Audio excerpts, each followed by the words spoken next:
c'est un peu comme l'entrepreneuriat, c'est-à-dire que quand tu te poses des questions, si ça va marcher ou si ça va pas marcher ou ce que tu vas faire, tu fais rien. J'ai dit à mes parents, je suis d'accord de rentrer, mais à une condition, c'est que je me marie. C'est-à-dire jusqu'à maintenant, aujourd'hui, faut savoir que la vie d'un entrepreneur, elle est remplie d'épreuves, elle est remplie de doutes, elle est remplie de challenges. Il faut avoir les reins solides, il faut avoir un vrai bitachon où tu penses que voilà, tu te mets entre les mains d'Akadosh Baruch Hu, tu fais ce que tu dois faire. Dès lors qu'on a ouvert le premier centre, il y avait une tonne de patients qui faisaient la queue, enfin on trouvait des dentistes facilement, on a ouvert un deuxième centre très vite, c'est-à-dire qu'on arrivait très rapidement à une dizaine de cliniques.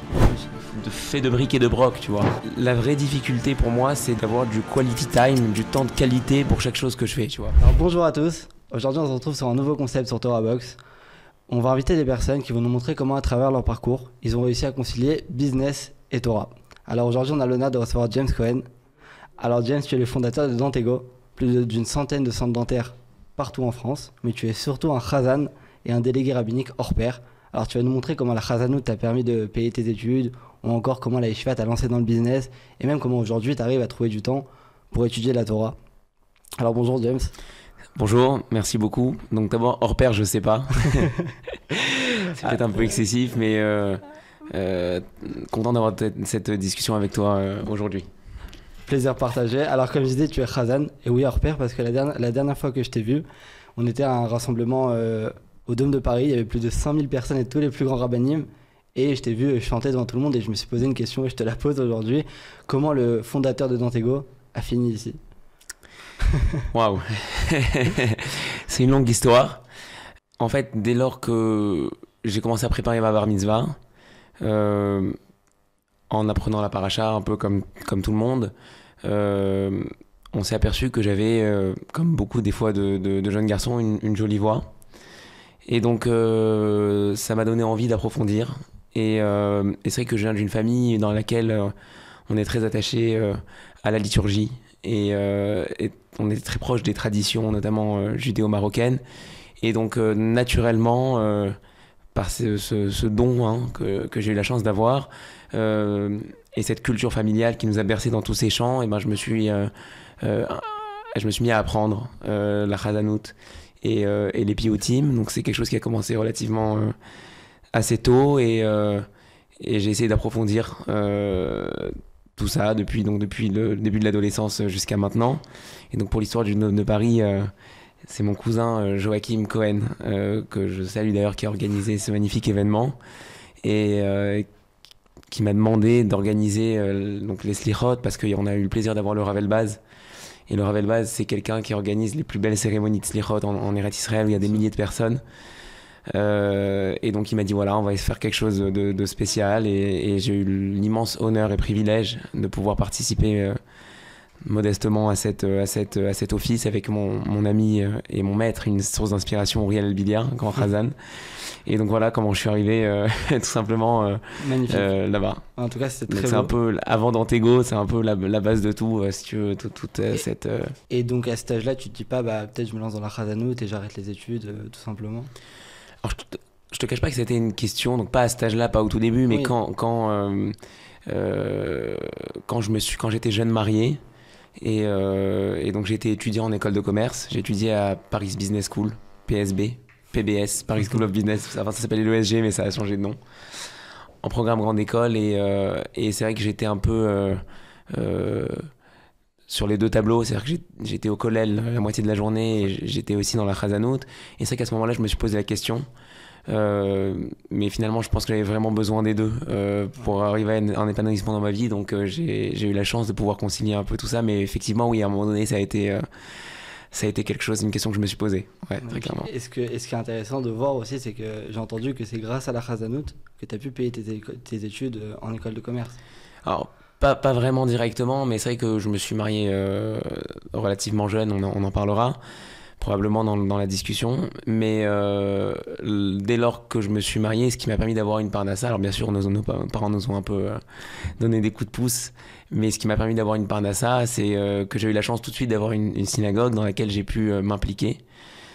Dans le 16e, la CIP, qui est maintenant rue Ménil, une très grande communauté qui était toute petite à l'époque. J'ai eu la chance d'avoir eu la confiance des fondateurs de cette communauté quand j'étais jeune marié, et ça m'a permis effectivement d'avoir une parnassa pour pouvoir faire mes études et en étant jeune marié. Donc effectivement ça m'a aidé. Ouais. Magnifique. Et puis au-delà de ça, c'est aussi quelque chose qui m'a donné la possibilité d'enseigner à des jeunes enfants à l'époque, la bar mitzvah, etc., d'animer certaines cérémonies religieuses. Donc effectivement, oui, c'était très bienvenu pour joindre les deux bouts, quoi. Magnifique. Et donc, tu nous disais, tu étudiais à côté pendant que tu étais dans des études, en école de commerce, comme tu as dit.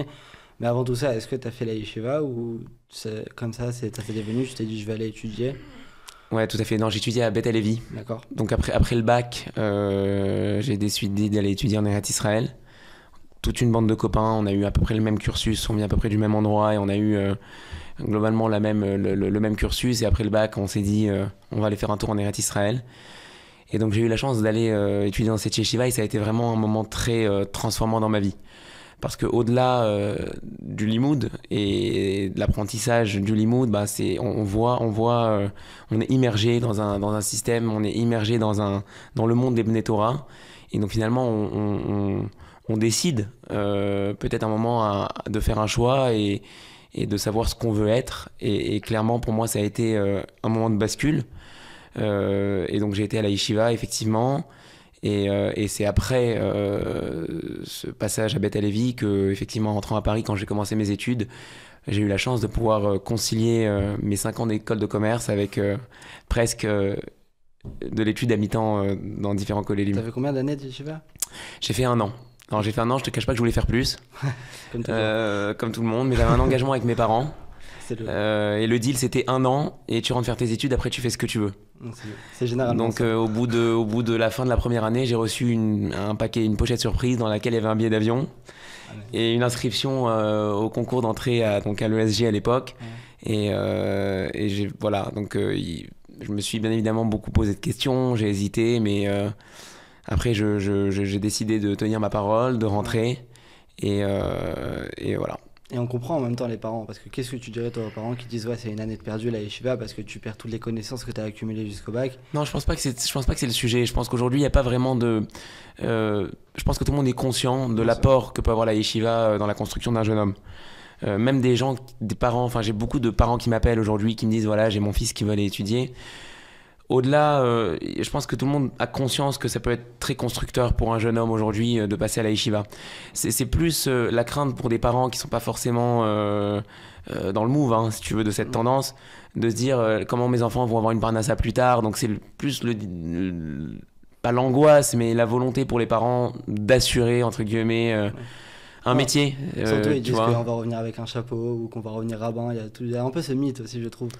En tout cas, j'ai vu ça, moi c'était pas tellement ça à quoi j'étais confronté. Je pense que mes parents étaient très contents de ce choix, si tu veux, et que je revienne avec un chapeau. Au contraire, je pense qu'on était très fiers. Le vrai sujet, c'est qu'ils voulaient, ils voulaient que j'ai les moyens, en tout cas, de choisir.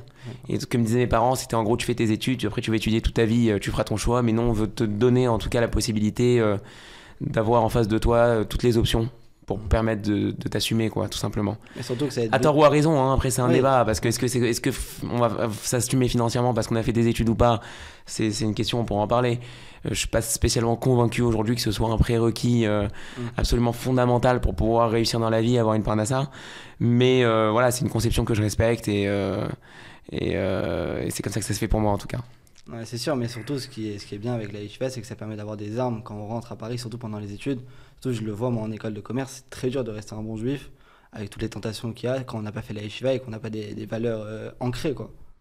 Bah, c'est vrai, moi typiquement quand j'ai été à la yeshiva et que voilà, je me suis identifié à ces gens que j'ai vus, ces avrechim, ces rabbanim que j'ai vus vivre, évoluer dans un schéma différent d'une autre, tu vois, très français, des fois même un peu bourgeois, etc. Où tu vois cette joie de vivre dans une espèce de simplicité autour de valeurs essentielles qui sont les nôtres. Bah, je me suis dit à un moment donné, c'est à ces gens-là que j'ai envie de ressembler. Et donc c'est un choix qui est fort. Et j'étais très content de le faire. Et c'est vrai que j'étais très conscient qu'en rentrant à Paris, il y avait un risque, même pas de tentation si je puis dire, basique, mais de finalement se détourner petit à petit de cette ambition. Tu vois, parce que l'environnement dans lequel tu évolues et dans lequel tu vis, forcément, ça a une influence sur tes choix, ça a une influence sur tes tenues vestimentaires, ça a une influence sur tes aspirations, ça a une influence sur tes ambitions. Et donc oui, j'avais cette crainte et pour la petite anecdote, moi j'ai dit à mes parents, je suis d'accord de rentrer, mais à une condition, c'est que je me marie. Donc j'avais 19 ans. Et quand j'ai dit je me marie, c'était pas par esprit de rébellion, c'était parce que finalement quand tu décides de choisir de te marier et d'avoir une épouse qui te correspond par rapport à ses objectifs de vie, bah, tu te crées un cocon qui vient un peu te protéger par rapport à tout ça et qui va te permettre de t'éviter de te détourner de ton but et ton objectif de vie. Okay. Et c'est que moi j'ai eu la chance d'avoir des parents qui m'ont dit banco. C'est quoi, on respecte ton choix, c'est cohérent. Et on va t'accompagner là-dedans. C'est-à-dire que si vraiment t'as envie, parce que c'est pragmatique et c'est rationnel, dans la vie que tu as décidé d'avoir, bah on sera d'accord de le faire. Et Baruch Hashem, les choses ont fait que très vite après mon retour à Paris, j'ai pu rencontrer celle qui est aujourd'hui ma femme depuis 15 ans. Incroyable. Et voilà. Donc là, t'es pendant tes études, t'es marié.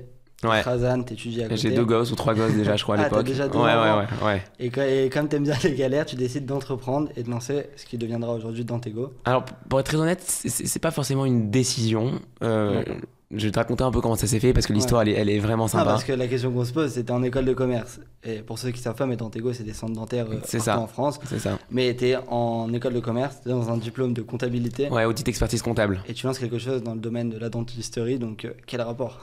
Alors moi, il faut savoir que depuis que j'ai 3 ans, j'ai toujours rêvé d'entreprendre. Voilà. C'est-à-dire que je me déguisais à Purim en homme d'affaires avec la petite mallette et le costume. Enfin, j'ai toujours eu une fascination pour l'entrepreneuriat, pour le business, etc. C'est toujours quelque chose qui m'a vraiment passionné.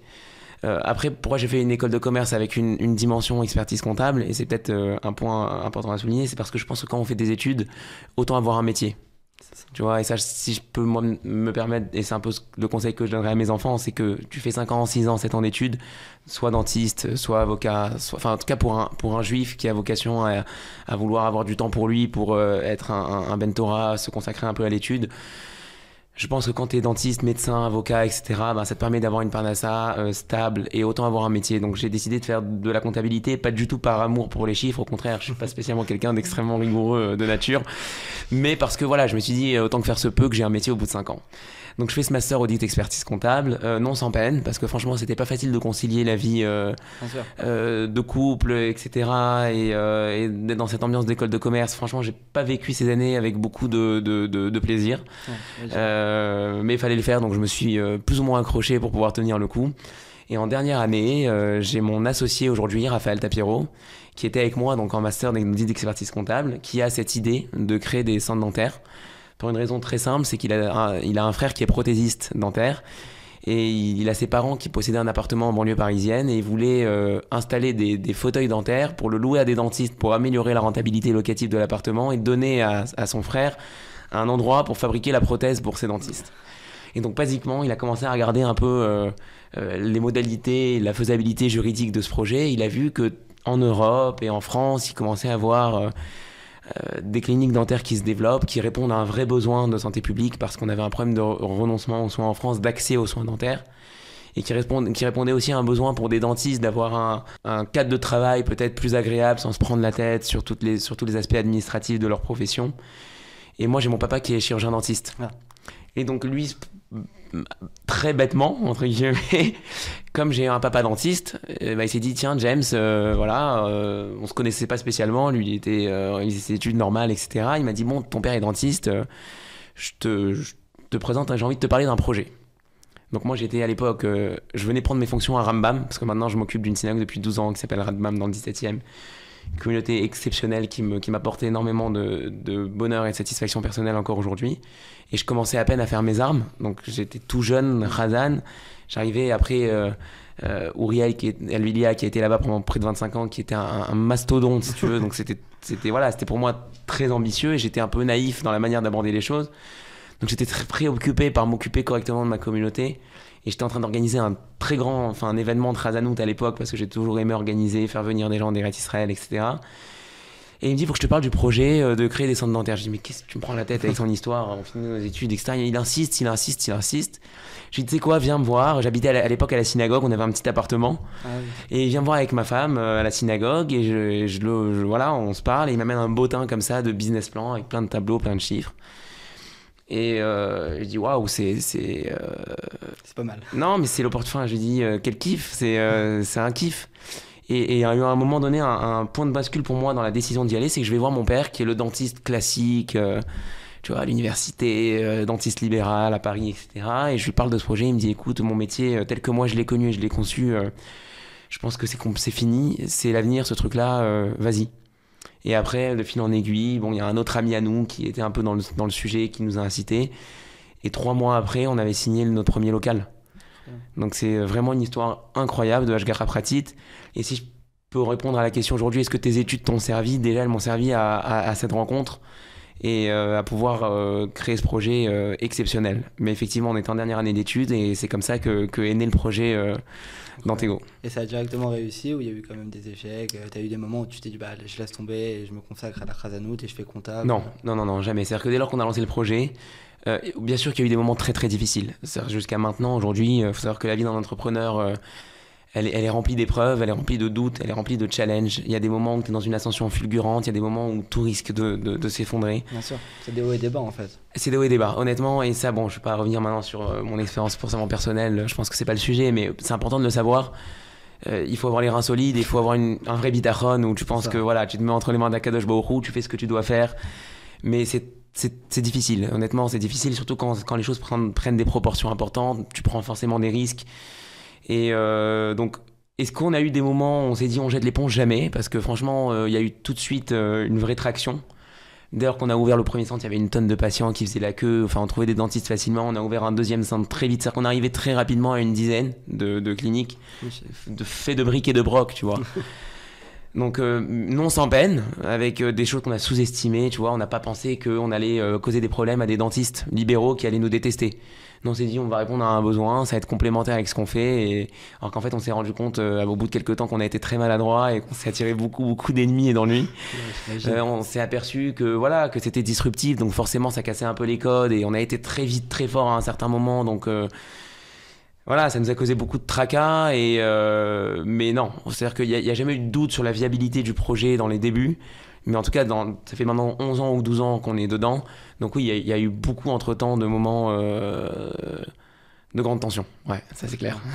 Et comme tu l'as dit, tu étais à la synagogue de Rambam, tu l'es toujours d'ailleurs aujourd'hui, et tu es ce qu'on appelle délégué rabbinique. Alors tu peux nous expliquer ce que c'est? En fait, en gros, dans cette synagogue, il n'y a pas de rabbin à proprement parler, donc c'est moi qui endosse cette fonction, même si j'ai pas de titre, si tu veux, de rav, ni forcément les compétences ou la connaissance. Mais t'as passé des épreuves au moins? Non, j'ai pas passé d'épreuves, mais j'ai étudié donc un peu à la Yeshiva et au Kollel, et je continue, j'essaie régulièrement de continuer à acquérir certaines connaissances nécessaires en halakha, etc., pour pouvoir faire le job. Donc aujourd'hui, mon rôle, il est très simple, c'est que je m'occupe de toute la partie religieuse de la Keila, quoi. Donc l'organisation des offices, c'est moi qui fais les divrei Torah, le Shabbat, donc j'ai donné des shiurim, des cours de Gemara, c'est moi qui assure les offices, etc., etc. Donc ouais, j'ai cette fonction, voilà, effectivement. Donc ça, c'est magnifique pour moi parce que c'est c'est un vrai cocon de protection. C'est-à-dire que quand c'est difficile dans le boulot, et c'est difficile, c'est un moment où tu es dans une bulle, tu vois. Shabbat matin, j'arrive, je me mets sur la teva, je commence ma tfila et ça y est. C'est-à-dire que j'essaie de passer complètement à autre chose et le temps de 4 heures, voilà, je me mets dans une immersion qui permet vraiment d'être aussi dans l'autre partie de ce que je suis. Et ça, pour moi, c'est quelque chose que j'ai pas du tout envie d'arrêter. J'essaye de garder le même amour pour ce que je fais, tu vois, dans ma synagogue et pour mon Kahal. Même si des fois c'est très difficile de concilier, des fois je pense que je leur donne pas assez par rapport à ce qu'ils attendent et ce qu'ils méritent. Mais des fois c'est très compliqué parce que quand dans le business c'est très dur, c'est très prenant. Et c'est que moi j'ai un problème personnel de cloisonnement et quand voilà, donc je suis un peu partout et nulle part tout le temps, donc c'est pas évident. Faut comprendre ça aussi dans l'entrepreneuriat, que c'est un sujet sur lequel il faut essayer de se battre. Mais voilà, j'essaye en tout cas de garder cette même passion et ce même attachement et ce même enthousiasme pour ce que je fais pour le Centre Rambam. Mais la semaine, ça demande du coup de la préparation, de faire tout ça. Et même, tu m'as dit que tu étudiais. le Ouais, jour. ouais, Donc, comment ouais. tu arrives à trouver le temps pour concilier les deux? Parce que ça demande quand même beaucoup de travail dans tes go, j'imagine. Énormément. Et donc, Ouais, comment tu énormément. trouves le temps pour te poser sur la Gemara et étudier tous les jours? C'est Écoute, pas le très problème, compliqué. honnêtement, c'est pas le temps. Je pense que le temps, tu le trouves. Parce que la journée est relativement longue. Et quand tu regardes ton agenda, ben, si tu veux pas procrastiner, tu veux être efficace, le temps, en général, il se trouve. La vraie difficulté pour moi, c'est d'avoir du quality time, du temps de qualité pour chaque chose que je fais, tu vois. C'est-à-dire qu'au moment où l'heure d'étude que je vais faire, ou l'heure et demie le matin ou le soir, est-ce qu'elle va être extrêmement productive? Est-ce que je vais avoir ma tête dedans et je vais avoir une implication absolue et je vais déchirer le texte pour le comprendre et l'adopter et l'endosser? Ou est-ce que finalement je vais avoir ma tête dans mes mails, dans la galère de la journée ou dans la galère du lendemain sur le boulot? Tu vois, c'est ça le vrai sujet. Donc aujourd'hui, oui, ça me prend du temps parce qu'il faut préparer ce que je vais dire Shabbat, il faut préparer tel ou tel cours, il faut organiser telle ou telle chose. Après, il y a une méthodologie, tu comprends? C'est-à-dire que finalement, tu acquiers des connaissances sur le temps, donc tu as pas mal de notions, tu as pas mal d'idées, tu as pas mal de concepts. Et moi, ce que j'essaye de faire aujourd'hui dans la semaine, c'est que j'essaye d'avoir des espèces d'étincelles, ce qu'on appelle des sparks en anglais, où j'ai des idées un peu nouvelles sur la paracha, des choses qui parlent un petit peu aux gens à qui je m'adresse, des choses très concrètes. Et à partir de ça, ben, par rapport au concept que tu as finalement acquis par rapport à cette expérience, ben, tu construis quelque chose. Donc voilà, je pense qu'à travers cette méthode aujourd'hui, j'arrive à concilier un peu tout ça. Mais je pense que le vrai enjeu, en tout cas à titre personnel, c'est plus un enjeu de bien cloisonner les choses, d'avoir un temps pour la famille, un temps pour l'étude, un temps pour le travail, et d'être à fond dans chaque chose, et ne pas avoir une espèce... Et ça, c'est pas évident. Quand on est très impliqué dans ce qu'on fait, etc., enfin, en tout cas à titre personnel, c'est Ouais, j'imagine, mais un sujet. Mais surtout, pratiquement, enfin, parce qu'en théorie, c'est déjà dur d'étudier, mais surtout en pratique, de le mettre en pratique, ça doit être énormément dur. Surtout dans le business, de rester une personne totalement honnête, ou du moins d'essayer d'être en règle avec la halakha. Donc comment tu fais toi? Parce qu'on entend souvent, on peut pas réussir si on franchit pas quelques barrières. Comment un juif, par exemple, il fait quand il a autant de responsabilités pour ne pas tricher en quelque sorte? C'est un vrai sujet. Alors c'est un vrai sujet, t'as raison, parce que la barrière, elle est toujours très subjective. Tu vois, quand tu négocies avec quelqu'un, tu penses que t'as raison, mais en fait, est-ce que t'as vraiment ta raison? Ou est-ce que t'essayes d'être pas de mauvaise foi? Enfin, c'est pas évident. Donc il y a des questions qui sont des enjeux moraux tous les jours. Donc ça, je pense que c'est un vrai sujet. Après nous, encore une fois, j'ai la chance d'avoir des associés avec qui on est très clair sur des règles d'éthique et voilà. Donc pour nous, il y a des choses qui sont même pas des sujets, tu vois. Je pense que le respect des règles, voilà, de faire attention à toutes les choses au niveau de la halakha, je pense que c'est un fondamental absolument nécessaire. Mais même au-delà de ça, il y a toujours une zone grise. Par exemple, quand tu vas négocier un truc, t'as toujours envie de faire valoir ce que tu penses. Donc, où est la limite entre la malice et la malhonnêteté? Tu vois, c'est un peu ça l'enjeu. Je pense que l'idée, c'est d'être soi-même. Il faut rester soi-même. C'est-à-dire que tu as des gens qui sont très durs en affaires, qui sont très fermes. Il faut pas essayer de les imiter si t'es pas capable. Tu vois, moi, je pense que ma vision à moi, c'est que tu peux créer de la valeur dans un projet parce que tu rends service et tu réponds à un besoin. Et donc en créant de la valeur, tu vas rendre un service, tu vas faire appel à des fournisseurs, tu vas faire appel à des prestataires, tu vas générer de la valeur et je pense qu'il y en a pour tout le monde et il faut être conscient que c'est pas parce que tu vas partager que tu en auras moins pour toi. Et c'est vraiment moi ma manière de voir les choses. À tort ou à raison, je pense que des fois je suis peut-être un peu trop cool, mais je m'en fous parce que finalement, in fine, tu sais, ce qu'on doit avoir, on l'aura. Et je pense que je serais pas capable de faire les choses correctement si je déroge à ce que je ressens être la chose qu'il faut faire. Et aussi, comment tu fais par exemple au travail de tous les jours? Parce que j'ai vu sur ton dernier post LinkedIn que tu faisais une conférence et pendant la conférence, on voyait tout le Talmud sur l'étagère comme ça. Et tu gardes la kippa, donc comment tu fais au travail pour conserver ton judaïsme? Par exemple, comment tu fais pour ne pas serrer la main aux femmes? C'est très compliqué, ça, surtout en France. Alors ça, j'ai une petite... Bon, aujourd'hui, honnêtement, quand t'as une kippa sur la tête, tous les gens avec qui je travaille régulièrement savent. Donc je suis pas vraiment confronté au sujet de serrer la main ou pas serrer la main. Une petite anecdote sympa. Une fois, c'était entre Rosh Hashanah et Kippour, j'avais un rendez-vous très important avec des banquiers, enfin je sais plus exactement ce que c'était. Et je me suis dit, tiens, j'ai pas du tout envie d'être confronté à devoir... voilà, être maladroit avec une dame qui me tendrait la main, moi devoir la serrer parce que j'ai pas le choix et je sais que dans le contexte j'aurais du mal à ne pas le faire. Donc j'ai mis un bandage, tu vois, sur le bras. Et donc on a cette réunion très importante et la dame de qui je suis en face ou la jeune femme, je sais plus, elle me dit bah tiens, puisque t'as un bandage et on peut pas serrer la main, elle vient et elle me fait la bise. Pour te raconter la petite histoire. Non, alors honnêtement, tu vois, la kippa, moi, franchement, j'ai pas vraiment de problème avec ça. La chance quand on est patron Oui. et que c'est ton affaire, voilà, celui qui veut bosser avec toi, il bosse avec toi. Celui qui veut pas bosser avec toi parce que t'es une kippa, tant pis pour lui, je m'en fous. Donc même quand j'étais confronté à lever de l'argent et avec des fonds d'investissement et avec des banques et des banquiers d'affaires et même des ministres et des choses comme ça, j'ai jamais enlevé ma kippa. Jamais, jamais, jamais, jamais, jamais. Parce que voilà, j'assume ce que je suis et j'ai pas honte. Et honnêtement, pour moi, celui qui n'accepte pas ça chez moi, c'est que c'est pas quelqu'un avec qui je peux être partenaire. Donc j'ai jamais eu de problème avec ça. Honnêtement, serrer la main aujourd'hui, je pense que les gens savent que les juifs orthodoxes ne serrent pas la main, donc t'es pas spécialement confronté tous les jours à tout ça. Voilà, c'est vrai que moi j'ai eu la chance quand c'est ta boîte et que t'es entrepreneur, tu organises ton temps, t'as pas de problème pour les fêtes, t'as pas de problème pour tout ça. Donc c'est vrai que cette liberté là entre guillemets quand t'es juif orthodoxe, c'est une chance inouïe de pas avoir à se poser la question de concilier ta pratique des mitzvot et ton travail. Moi, j'ai besoin de faire mincha, j'ai une synagogue en bas du bureau, je descends, ou des fois on est minyan, on fait au bureau, ou tu vois, ça a jamais été une difficulté. Par exemple, Jamais pour ceux qui n'ont pas la chance d'être patron, tu leur conseillerais quoi, toi, vu ton expérience, qu'il faut plutôt assumer ce qu'on est et... Non, il faut être pragmatique, je pense qu'il faut pas être une tête brûlée. Tu sais, à un moment donné, il y a la halakha, il faut respecter la halakha. Il faut demander chacun à son rave dans un bureau. Tu peux pas avoir la kippa, tu mets pas la kippa, tu peux mettre une casquette. Enfin, je pense qu'il faut surtout pas aujourd'hui être une tête brûlée et jouer au fou. Je pense qu'il faut être très rationnel, il faut rester dans le cadre. Il faut pas déroger à ses valeurs. Il y a un cadre très clair. Nous, on sait être juif dans la République, donc je pense qu'il faut continuer à concilier tout ça. C'est notre force. Et non, je conseille surtout pas à qui que ce soit d'aller prendre des risques débiles par des choses qui ne sont pas totalement imposées par la halakha. Okay. Donc je pense qu'il faut être intelligent. Il y a une halakha d'être intelligent, il y a une halakha surtout de pas être bête dans la vie. Bien sûr. Donc il faut voilà, tu vois, dans sa Ishtadlout, la première chose c'est sois pas débile et essaye d'être intelligent, je pense. Rav Israël Salanter, il dit la première mitzvah dans la Torah c'est ne pas être bête. Ouais, voilà, tu vois, voilà.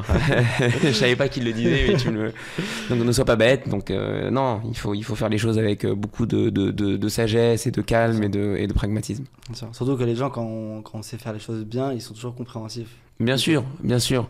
Après, tu peux tomber sur des fous, mais c'est une minorité et c'est pas comme ça que ça fonctionne. D'accord. Ok, tu disais que tu arrives à trouver le temps pour tout, mais avec tout ce que tu nous as dit, comment tu arrives à trouver le temps pour ta famille ? Alors écoute, je pense que malheureusement je leur consacre pas suffisamment de temps, très clairement. C'est que quand tu rentres le soir d'une journée épuisante où tu as une pression de dingue au boulot et que ta fille elle te demande de faire réviser sa dictée. Donc honnêtement maintenant j'ai appris à passer beaucoup plus de temps avec mes enfants et avec ma femme. Donc ma femme j'ai toujours essayé, tu vois, une conception très importante du couple. Donc même dans les moments durs, les moments pour le couple, ça a été pour moi très important et ça a été aussi une vraie source d'apaisement, tu vois, c'est-à-dire dans les tumultes, dans les difficultés, avoir un couple fort, je pense que c'est quelque chose qu'il faut toujours travailler dessus, il faut jamais négliger parce que c'est ce qui permet de tenir et de résister à beaucoup de choses. Les enfants, j'étais papa très jeune, tu vois, à 20 ou 21 ans, donc t'as pas forcément la maturité, t'es pas conscient de la chance que t'as. Aujourd'hui, j'ai 5 enfants, donc j'ai un recul sur la vie et sur le bonheur et le nachat que ça apporte qui n'est pas du tout le même. Et donc je prends un plaisir fou aujourd'hui à passer du temps avec mes enfants. Et donc j'essaye vraiment d'avoir du quality time, c'est-à-dire qu'effectivement je suis pas le père idéal pour leur faire bosser leurs devoirs, etc. Maintenant les vacances c'est très important, donc les vacances c'est avec eux, c'est pour eux. Le Shabbat c'est un moment sacré dans lequel on est ensemble, on chante, on joue, on discute, etc. Et j'ai conscience aujourd'hui de l'importance d'être présent, de leur montrer, de leur donner beaucoup d'amour et sincèrement ils me le rendent.